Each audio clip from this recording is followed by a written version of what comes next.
Hello, everyone. Welcome to another episode of Geeks Therapist. I am your host, Cornell Kritz, and this week we have Heather Eisenberg, one of our certified geek therapists and certified game masters, if I'm not mistaken, therapeutic game masters, if I'm not mistaken.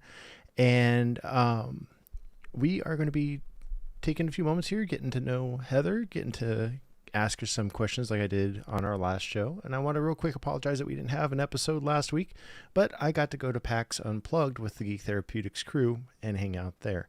So it was a lot of fun. All right. So, Heather, who are you? Where can we find your stuff? What kind of games do you like? So I am a licensed mental health counselor. As you said, I'm also a certified geek therapist and certified therapeutic dungeon master, as well as a certified alcohol and substance abuse counselor. Oh, wow. Right now, I am working in private practice, and you can find me at Bavoy, BAVOY .org. It's a small private practice. And I am doing a lot of geek therapy over there. In terms of the games I like to play, Mm-hmm. if I really like this anymore, but right now I'm playing the Q in Final Fantasy 14. It's an ultimate fight with a lot of disconnections. But my favorite game to play right now is Final Fantasy 14 when I can get in. And if you're not playing it, you really should. Endwalker is awesome. I need to get back into it. I really do. All right. Well, what's your earliest memory of gaming? Tabletop, video games? Gaming. I would have to say when we got a Nintendo when they first came out, and I fell in love with Super Mario Brothers, and then after that, Zelda. Awesome. Same. It was NES. Yeah. Although I did have an Atari. I got that after. Okay. The So Atari was my sister's. Oh, okay. Yeah. Yeah. We were a very technological family. So we always had a computer and the latest thing. And like when the electronic Rolodex came out, like we had that. And yeah, so we always had electronics and games and fun stuff like that. Because honestly, it was my dad, huge geek, Mm-hmm. who really got me into a lot of the things that I'm into now. All right. Well, let's go into other media. I know we have spoken about anime in the past. What are your top 3? Oh God, that is like the hardest question ever. You can't ask that question to someone who likes anime. All right, top 3. I guess number 1 has to be, and I'm probably going to get a lot of flack for this, but it has to be Fairy Tail. Mm-hmm. Only because I tattooed it onto my shoulder. So like, obviously I love that. Completely identify with Urza Scarlet. If you know, you know. Mm-hmm. I don't know. I have to say second is No Game, No Life. Even though I am extremely mad that season 2 has yet to come out. Agreed. I'm waiting for that still. Did you see the OVA? The movie? Yes, I did. Okay. Yes, I did. Which I was a little disappointed. I get it. It's the pre-story to the world, but I really want to get back into No Game, No Life and see where it goes. I guess it remains to be seen if we're going to get into. I hear we might, but then, yeah, I don't know. And number 3. Number 3. Death Note. It's a good one. That's a solid one. I admit I have yet to actually watch it all the way through yet. I always start it and then something comes up and I don't finish it. It's so good. I feel like it's just brilliantly made. I can't even count how many times in the show I'm like, well, how is Light gonna get out of this one? There's no way. Mm-hmm. And then he does, and I'm like, I never would have thought of that. This is brilliant. All right. All right, let's talk about games that matter. Tell us about a game that matters to you. Something that has helped you through a rough time, gave you support, or stayed with you for whatever reason. I don't know if I'm gonna get flack for this one. I would say World of Warcraft. That was my first like really getting into MMO gaming. It helped me get through my first 4 years in school. It helped me get through my master's. I learned a lot of skills from it for playing as long as I did. I came in at the tail end of vanilla, so I did have that vanilla experience. Same. Though more of my memories constitute from Burning Crusade.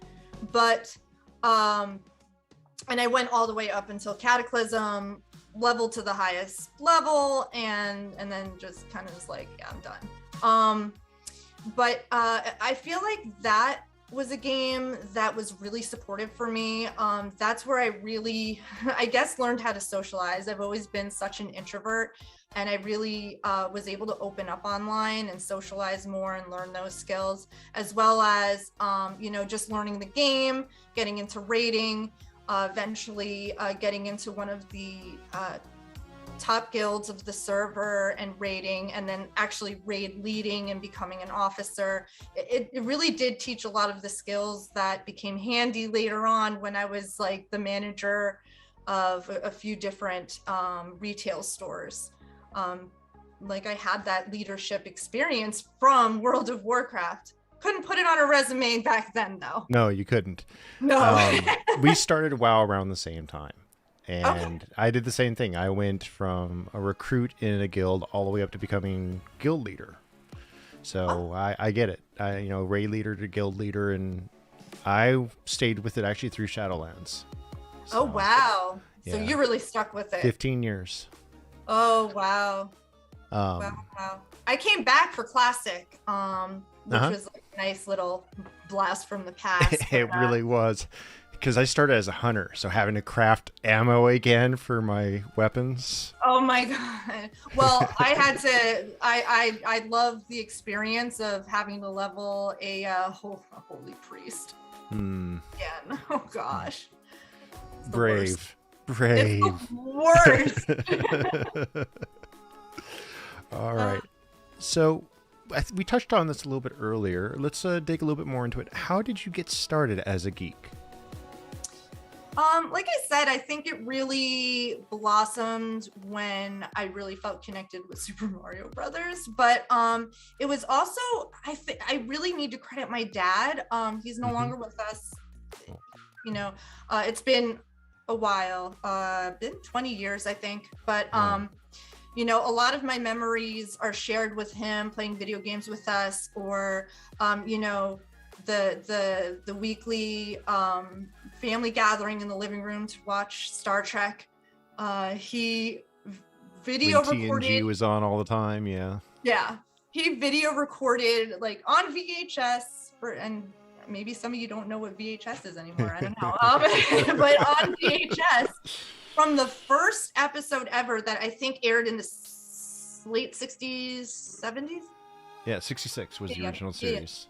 Yeah. So from the absolute first episode that ever aired, he would record it every week and had it in chronological order. Did not ever miss a beat. So you know, there was a lot of family gatherings where we watched that. For me, by the time I started watching, it was The Next Generation. So that's what I was watching, along with Doctor Who. He was a big Doctor Who fan as well. And then I came to find that he was into Dungeons and Dragons because I found in his closet like this Dungeons and Dragons guidebook, and he had like a model that he would use with the little miniatures, and I was like, what is this? So that's how I got kind of involved in Dungeons and Dragons. Okay, twofold questions then from the stuff I heard there. Favorite crew member on Next Generation? I gotta go with Captain Picard. I love Patrick Stewart as an actor. I love him. I'm gonna get flack for this. I am blanking on his name. The other one, just because he's an actor and because like he's memed a lot. He was on Fact or Fiction. Riker? Right. Yes, Riker. Commander I Riker? just like him because I can't get the meme out of my head. Fair enough. You know, where he's just, it's the compilation of, you know, it's false. You know, that meme. It's hilarious. But Captain Picard had to have been my favorite. I was always like super excited. All right. Second one from the stuff that you mentioned to us earlier. Favorite Doctor. Favorite Doctor. You know what? I really like, and I'm again gonna get flack. It's been so long. I really like the series where Rose was a part of it. Okay. That's Tennant. David Tennant. Yeah. I like Tennant, but I like Matt Smith a lot. What are some of your favorite geek cultural artifacts and activities that you do? In therapy or just in general? Or both? Both. Let's go ahead and go with both. Let's dig in. So I'm probably best known in Geek Therapeutics for being the video game and anime person. But I really love like everything on the website. You know, I cosplay, I obviously do D&D, video games, anime, superheroes,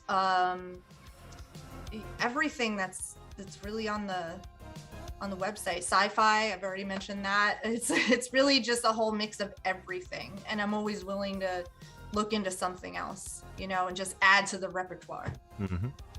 And that's what's fantastic about us as people, as geeks, is we're always expanding, always evolving on what we like, and that's the fun part. Well, yeah, I mean, like, I think one of the best parts is because, you know, when we talk about the therapeutic aspect, and there might be people who don't necessarily identify as geek because geek has a certain stereotype, but honestly, we are all geeks to some degree about something that we're passionate about. And it's really just about, you know, utilizing that fandom, so to speak, whether it be anime or MMA. That's true. I mean, I know people who track baseball and football stats like no tomorrow. And well, what brought you to Geek Therapeutics for your training? Why did you choose it? So I actually got started earlier this year when I was doing the Certified Geek Therapist and Certified Dungeon Master program. I was doing them simultaneously. So I finished around the same time. Okay. Like, I think a couple of days apart, if that. Oh, wow. So I was doing it both at the same time, and I was like really pushing my way through so I could get it done really quickly.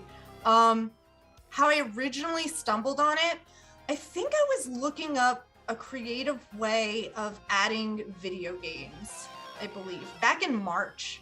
I was dabbling with biofeedback in therapy, and then I was stumbling on neurofeedback type of games that were out there, and I was very interested in trying to incorporate both bio and neurofeedback games and therapies into my sessions. And that's when I was scrolling through Facebook one day, and then Geek Therapeutics popped up. So I'm like, what is this? So I looked at it and I was like, I want to do this like really badly, but then I was like, oh, but do I have the time? And I went back and forth about it for about like a week. And then I talked to my boyfriend, and he's like, this sounds awesome, you should totally do it. So then the next day I bought it and completed like, I think 5 or 6 trainings that day. Oh, wow. You really did dive in both feet first. That's awesome. Oh, yeah. What about the realm of geekdom that you've chosen to be part of? What makes it feel like home to you? I guess partially community and partially identifying in some way with like the characters in anime or like in video games, you know, kind of like playing that idolized self, so to speak, and just being transported to a world that I can somewhat control in a way.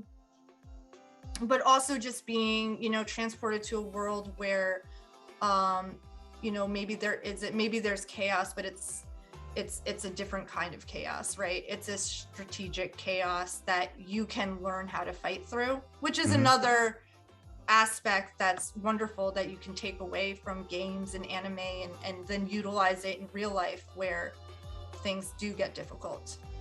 It teaches a coping mechanism. It teaches you a way to cope with the stresses that you're thrown at each day. How you can handle a really stressful rate, you can then turn around and use that if you get slammed at work in a project. Yeah, there's parallels.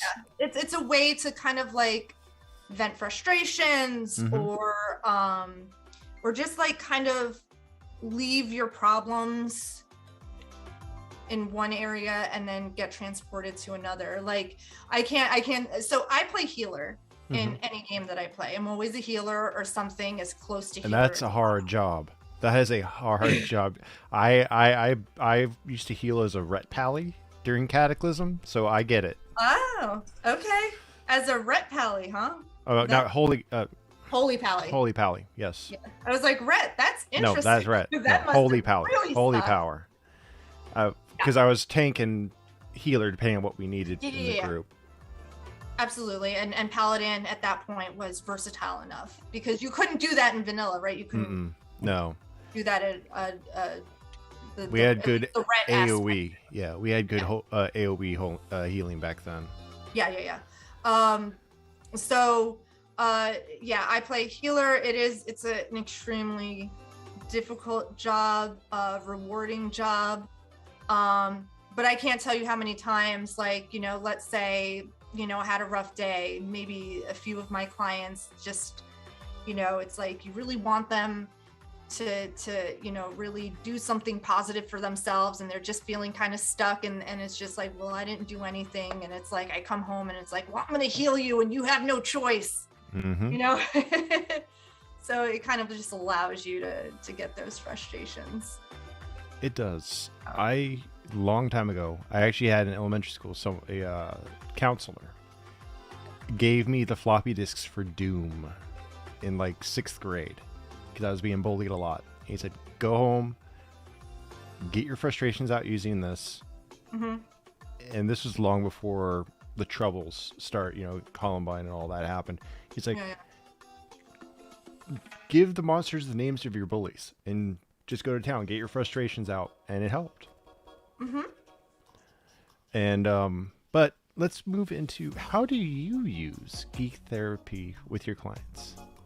It's my clients. I use a lot of video games and anime for right now. And in terms of video games, I'm using it with my younger clients. They are actually in the process of building me a geek therapy office that I will have more access to, like consoles and a TV and all kinds of stuff. So when that happens, I can implement video games a lot more. It's generally with my virtual kids where I'll play Minecraft or I'll play Roblox. Roblox is a good one. I've heard good things about it. You got to make sure you get onto like a private setting and stuff, because I've heard some of the stories about people on about communication on there. Yeah, I haven't we haven't gone to a private server as of yet, but the games that we're going into are meaningful. So for example, I had a 12-year-old who was having a hard time with frustration tolerance. So I said, what is the most frustrating game on Roblox? Because we're going to play it. And we're going to use some of the coping skills that we've been talking about while we play it. And it was really great to see, because he was able to get further in that game than he ever had before, because he was using the coping skills to lower the frustration and be able to focus on what the task was, instead of flipping out and yelling at his computer. And that's good. Yeah. My son needs that. My son really needs that. But no, it's I like hearing that. That's what I've always pictured geek therapy as being stuff like that. And I've got two. Well, besides that, my first adventure that I showed you guys at PAX. Yes. I've got another 2 card games that I'm going to be doing reviews on that I'm going to highly recommend anyone working with kids. It's called Pun Porpoise is one. Okay. And the other one is called Over Under Ostrich, and they're just quick little card games that could be a good engagement. That's awesome. I'm definitely going to watch that review. That sounds really great. I actually, so I was at PAX too, obviously, I got a game there called Dice Throne, and I'm still trying to figure out how I can appropriately bring this game into the therapy session, because you can play that game relatively quickly. It can definitely be done. You can probably play 2 rounds in a session, at least at the private practice. Yeah. We're not clinic, so we actually have time. That's good. But I'm still trying to figure out how to therapeutically incorporate Dice Throne. Is so amazing and very addicting. The other one that I saw that I got my hands on, I got it and its expansion is called Dungeon Drop. Oh. It was just down the row from us there at PAX. Okay. And I'll make sure to get a review of that one here soon. I just have to schedule, because I've got a local tabletop bar that will let me and a group go in there before opening and use their tables and stuff to film as our set. So. Nice. That's awesome. Oh, I can't wait to see that. So the trying to figure out how to incorporate that game.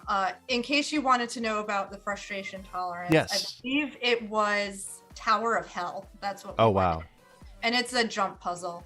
You can find those in Final Fantasy. I hate them. They're very frustrating to me as well. So platforming can be very frustrating. It's a good game for frustration tolerance.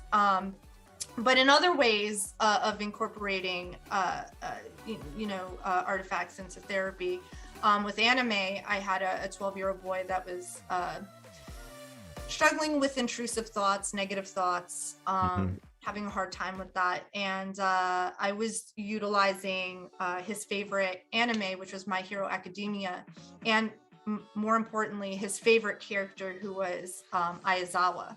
And if you haven't seen the anime, Aizawa has the ability to, if he's looking at you, he can remove your quirk until he blinks, and then the quirk is back. Yes, as long as he's looking at you. Yeah, the teacher. Yeah. So, and quirks are superpowers for those who haven't seen it. So I kind of said, why do you like Aizawa? And he said, well, I really like his ability. He's able to, take away people's power if he's looking at them. And I was like, well, why don't we give you Aizawa's power? And kind of incorporating DBT techniques and CBT, I kind of combined them. CBT techniques, had him identify his negative thoughts as quirks, so to speak, and if he gave recognition to it, he would be able to eliminate it. That's really smart. I like that. It's only temporary, right? Because Aizawa, if he blinks or the gaze is lost, they can come back. So I kind of utilized anime in that way for that particular client. That is really neat. And actually, that leads into our next question, was tell us about an intervention where you've used geek culture to help your clients. And I think you just explained a great scenario right there for that. Yeah. I've definitely used that. Some of the other fun things that I've done, I have a client who really loves Pokemon and Harry Potter. So I did 2 separate things. I don't know if I can coin this, but it's in terms of Pokemon, an intervention I used was with coping skills, because she's autistic. So sometimes she has a hard time, utilizing the coping skills or knowing when to use them. So we made what I called copy balls. And what a copy ball is I literally got Pokeballs that you can open. Yeah. They're like maybe like that big, but you can open it. And I got a blank from the internet, just a small blank. It looks like a Pokemon card, but it's like a blank Pokemon card. Okay. So I had her create Pokemon that represent coping skills that are helpful to her, and she got to name them and give them abilities. So like if she ever felt the need for a coping skill, she could pull out one of her coping skill, and she do, kind of thing. And on a similar note, did one with Harry Potter theme in mind, where we came up with a coping spell book. So she would come up with spells and wand flicks. Oh wow! That encapsulated a coping skill that she could utilize. And we created a wand as well. That's amazing. How have you used the trainings to benefit with your clients? I think the trainings, like the trainings within Geek Therapy, I think the trainings have been most helpful in terms of Dungeons and Dragons, because I think that's what, like, I love doing it, but I think that's where I have the least amount of, now I have more experience going through the Dungeon Master program, but in the beginning, kind of refreshing and really allowing me to see how they even brought it down to the basics. So when I am going to be implementing this with a client, or when I start my group therapeutic D&Ds, knowing how to really set up a good session 0, or how to really impactfully incorporate therapeutic technique into D&D. And that's good. Because that's the hard thing, is that session 0 is the most important, because that's where everyone establishes the ground rules. Yeah. And it's something that I never really thought about before. It wasn't something that was really like, I'm old, so back in the day, they weren't really doing that. At least the groups that I would run with. And again, it was, not as much as I was playing video games and watching anime and everything like that. So like that idea of session 0 was just amazing. That whole training was really great to really, like, how in depth we're really setting out the stage, so there is no confusion and everybody is on the same page. And that I think we just actually answered the next question as well, which is what has been your favorite training to date? Oh, the favorite training is actually the training on the utilization of VR video games in therapy. I really love that one, because that's the one I'm most excited to really get started with. Once my room is ready, I can start to do that. But I think that one was most exciting to me, because it was more along the lines of how I actually stumbled on Geek Therapeutics, right? It was all about like the neurofeedback and biofeedback, and a lot of that was starting to incorporate VR at a certain point in time, and maybe in the future I will. I do want to develop a video game for VR that would use neurofeedback and biofeedback in a therapeutic way. There was one, I didn't get to do a meeting with him. Oh, what was it? It was just recent, where you're restoring a world that had lost its music, but the music was all the plants and life of the world. Wow. All the creatures and stuff were different musical instruments, and you had to interact with them and stuff. I'm going to try and find that one, because that would be a great source. I got to look back through my old PAX invites. What is your geek specialty to use with clients? Geek specialty. So again, that would be video games and anime, interchangeably. I think they're both on equal ground. Maybe anime a little bit more, because I don't have so much option until that room is ready. Also, maybe not until, after Christmas. I got my son a Switch. So depending on how much he loves it, I might be able to bring that to work and use that with my clients as well. It's a great system. You guys are going to have a lot of fun with it. I got him because he really loved the Monster Hunter movie. So I got him the Monster Hunter edition. Okay. So it looks really cool. You get the Monster Hunter game. Yeah, Monster Hunter Rise, which is really good. I've been hearing. Yeah. But yeah, so generally it's anime and video games. Around Halloween, I did a little bit of cosplay with some of my clients. That's awesome. That's a great idea. More therapists need to do that, because then it gets that would get the kids more into wanting to talk, and then it could be a little bit different too. It could be talking to that character instead of talking to you get what I mean. 100%. Like, we could talk about a certain scenario, and they would have to answer as that character, and then we would talk about, well, this is how this character would handle it. Do you think you would handle it similarly? Do you think you would have a hard time? And if you would have a hard time, what could you do to be more like, this character and channel this character? Actually, Simone just jumped in with a question, which I think is perfect for what we've just been talking about. What is your favorite cosplay you've ever done?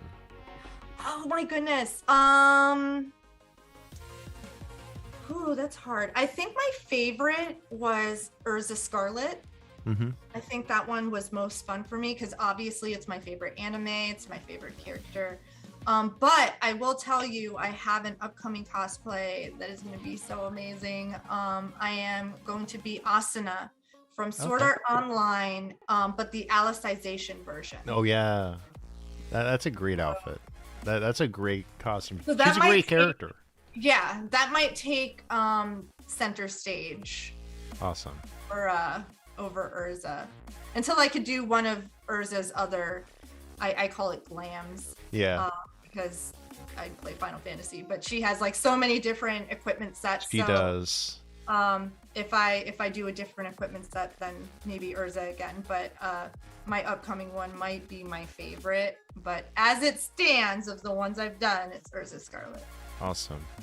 How has this training transformed your practice with clients?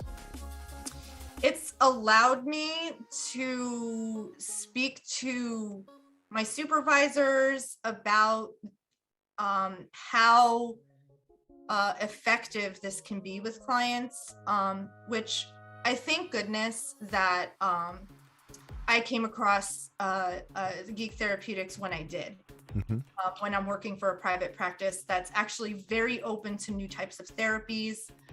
They are extremely supportive of it. They love it. I'm going to start talking about it a lot with my colleagues, because they're noticing that they're having a lot of clients who like anime or video games, and they don't really know what to do with that. So like helping them with that, because when you think about it, I've worked in so many different settings, whether it be inpatient, outpatient, clinic, intensive outpatient, MAT programs, substance abuse programs.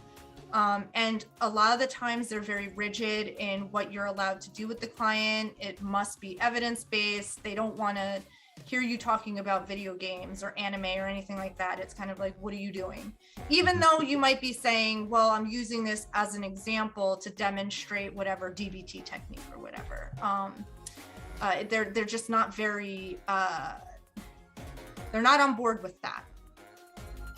Right? We got to do it the way they want to do it. So I think the best thing is that, being able to communicate that to my supervisors and have them get excited about it is probably the best part about it. Simone actually came up with another question. What's one thing you wish more therapists understood more about geek culture? I guess how there isn't an age restriction and how fun it is. I think that would be the most important thing, and that you're not weird, right? It's a fandom. This is something that I'm enjoying, the same way that you enjoy, like you said, like baseball or football, and you get excited for that and you want to watch it every weekend. Well, I want to watch, well, I mean, now it doesn't really come out on TV, but like, when the next season Demon Slayer dubbed. I know I'm going to get flack for that because I don't watch subbed. But hey, when to the each next their season, when I just can't read and watch TV at the same time, does not compute. But when the next Demon Slayer season comes out, like I'm gonna be super excited and I'm gonna binge watch that, just like someone might binge watch football all day on Sunday. I don't know, like just that it's the same thing. It's the same thing. It's a passion. Yeah. It's a passion, yeah. Have you gotten any pushback from outside sources about using geek therapy? I have in the past when I've tried to incorporate it, because again, like I said, it was a very institutionalized way of looking at therapy. So in the past, like working for more specifically, I guess, a clinic. Plus, it was really hard to do anyway. You know, in clinic, you're only getting 30-minute sessions. You really don't have time to do anything at all. But also in when I was working primarily in substance abuse, they didn't really like that either because it was too therapeutic, and we're not technically therapists. We're certified alcohol and substance abuse counselors that need to just focus on that. And I try to tell them there's more to these people than that, and they'll get more if we treat it as such. It's not to say that I'm not targeting, number one, the substance abuse, but just allowing the process to be a bit more enjoyable. That's what it needs to be. I mean, you can't just treat the one thing. You have to treat the entire root, and everything will grow back from there. I did gardening for a long time, so I always think of things as growing things. Another question from Simone. Have you ever dealt with stigma in professional or personal spaces as a geek? I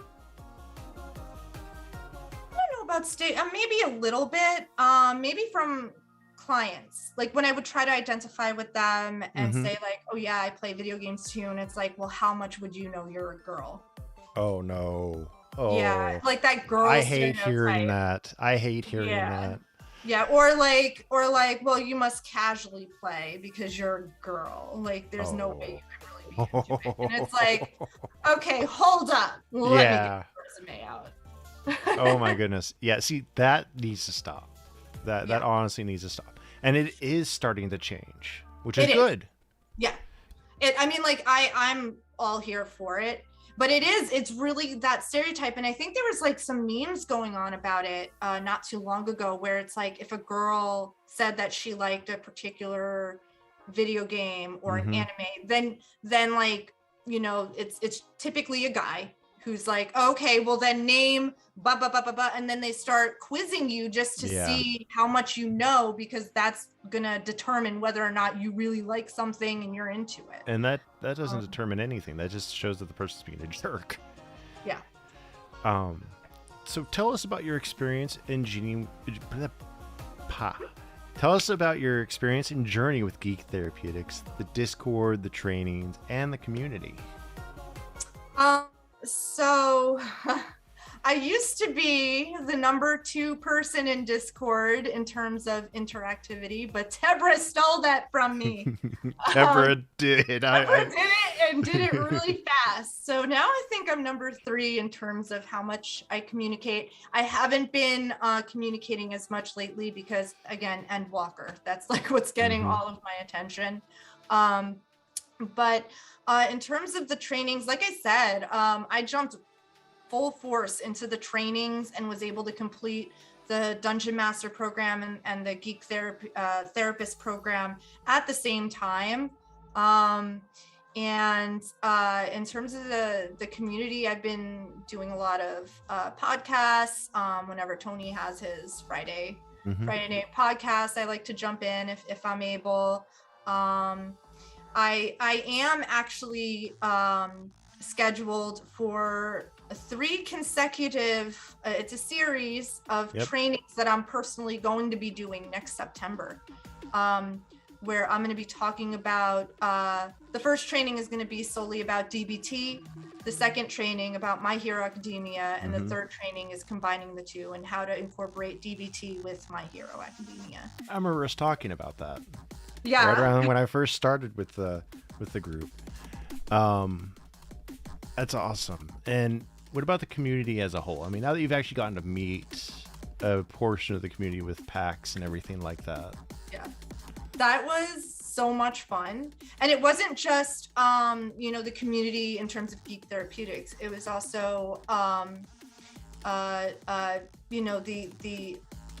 other companies out there and the other people who are doing things like this that Geek to Grow, right? Yeah.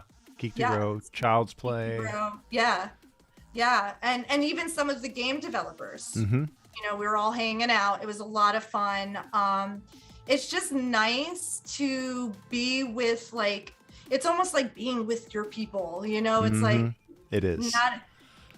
And it's crazy how many people are your people when you think about it, or when you really come to find. But the people who are really super enthusiastic and excited about it, it was really fun to all get together and do that and talk about everything that we love without getting those like looks or like, clearly I'm boring you. You don't want to talk about this. What do you want to talk about? Like, no, it was awesome. I felt like I flourished again back out there because getting to go out and talk to people is huge to me. That's just how I am. But that's why I stream too, is because then I get to talk to people. I get to interact. Yeah, it was so much fun. Funny story at PAX though. Please. I don't know if you remember what I was wearing, but which day? Oh shoot. True. Day 2, Saturday. Okay. Saturday. Yeah. Okay. So it was all in black or whatever, but yeah, I had multiple people think I was cosplaying as Black Widow. Oh wow. And asked for my picture. I'm like, this is my daily clothes. So funny story, but that actually got me back into being excited about cosplay, and that's where Asana had developed. Awesome. All right, we're going to open it up to the audience for questions, and actually we already have a couple. Simone again asking, which cohort is the best? I have to say Team 17. Even though I was in cohort 3, but it sounds like Team 17 is the cohort to be in. And another question from Simone. How would you encourage other geeks to find their people as well? Social connectedness is a huge part of mental wellness. Actually just had a conversation about this with one of my clients who's older. He's in his 30s. He identifies as geek. And there's a lot of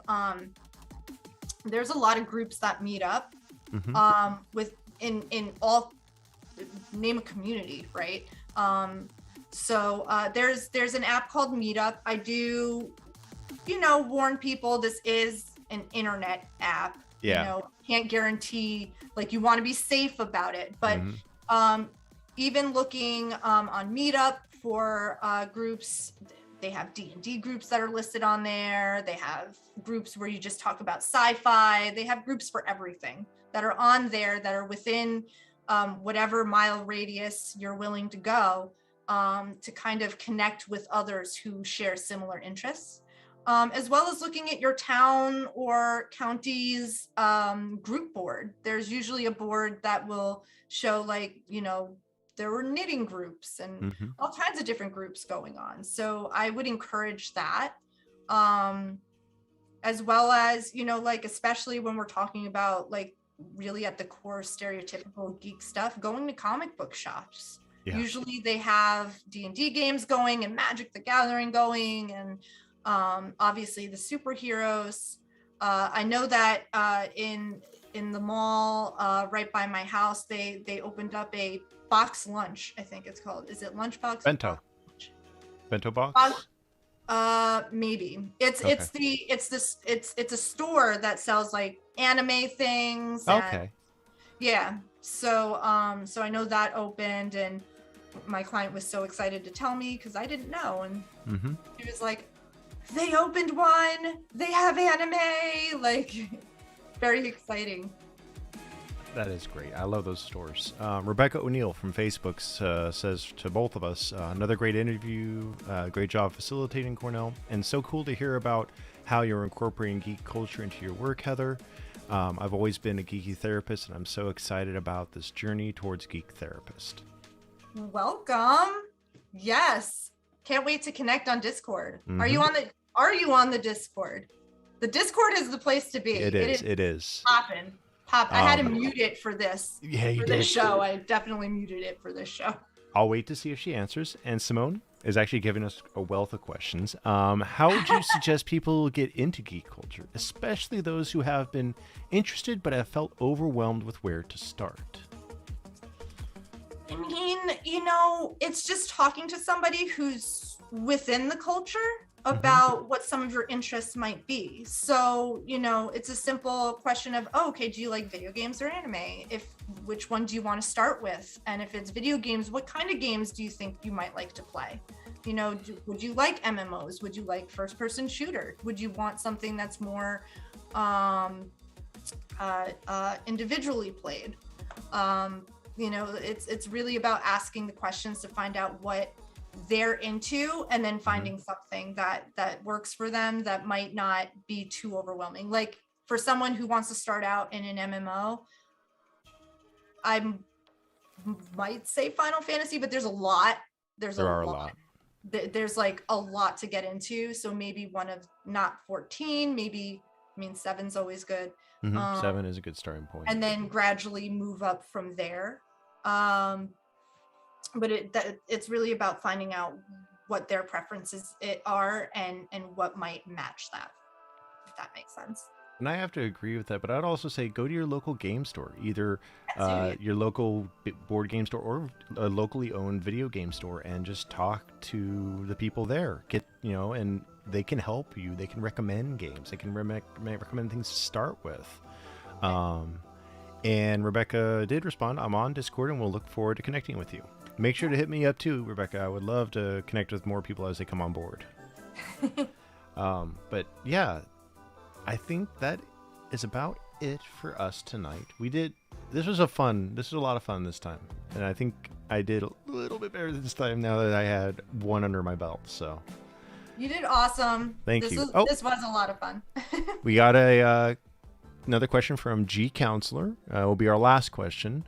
How would you suggest raising awareness about using geek therapy in the professional realm?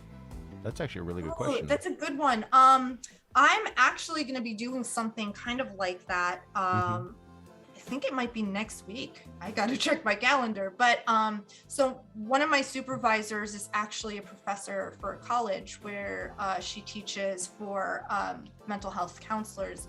And she wants to bring me in so I can talk about geek therapy and let them know that we're not just confined to standard DBT practice or whatever, that we can be creative with it. And there are other methods of delivery. So I think that's definitely one step towards like getting that outreach out there, especially for the new therapists to come to know that there's something different. The conventions are great because that's really spreading the word for at least the people who are really interested. These podcasts are really great. It really spreads the word to a vast audience.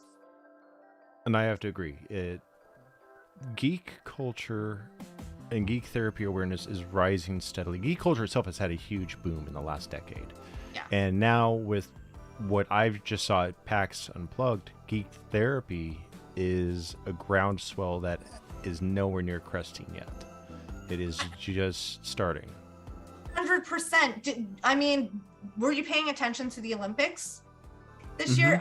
There was nothing but geek culture just splashed throughout it. And that's but it was Japan too, so. It was Japan too, but I mean, like even other countries supporting their favorite animes or using music from their favorite video games. It was really great to see because, when you think about it, stereotypically, you wouldn't think that these athletes would be into these things, but they are. Yeah, because I remember seeing pictures of one athlete. He was doing Luffy's third gear pose before he went into his event. Yes. Yeah, there was a bunch of stuff like that. Yeah. But I am going to wrap. They did Avatar. Yeah. There was a group that did Avatar. Yeah. So I'm going to wrap it up there for tonight. Thank you so much, Heather, for being my second guest. It was an absolute pleasure and a blast getting to do this with you. Yes. A lot of fun. Thank you for having me. My pleasure. And everyone else, thank you so much for tuning in. Make sure to check out Geek Therapeutics across all social platforms, as well as on YouTube and here on Twitch. And if you want to, go follow myself, Cornell Crits, over at Midlife Crits on YouTube and Twitch as well. And we will see you guys on our next session. Have a good night.